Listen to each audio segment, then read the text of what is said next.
Demonetisation not a simple thing, এবং experience যে খুব ভালো তাও না। আমরা ভারতের এক্সপিরিয়েন্স দেখেছি,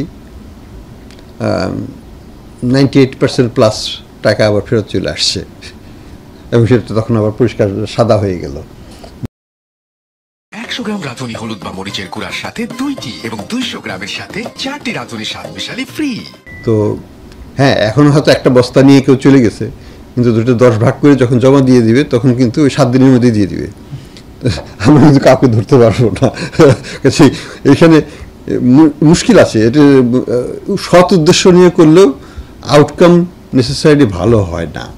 তো যাই হোক, আমরা এটা বিবেচনায় নিব, কিন্তু কথা হলো যে আমি যে খুব একটা আশাবাদী হব যে ডিমনিটাইজেশন ঘোষণা করে দিলাম, ওই কালোটা ওই বস্তাগুলো আর ফেরত আসবে না, ওটা কিন্তু বাজারে চলে আসে।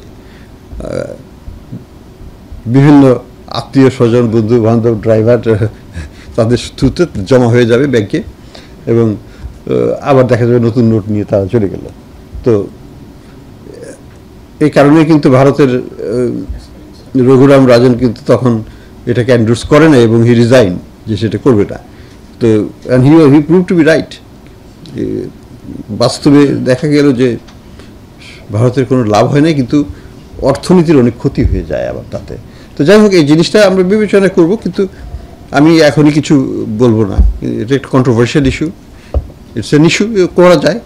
আগে পাকিস্তান আমলে একবার করেছিল 71-এ,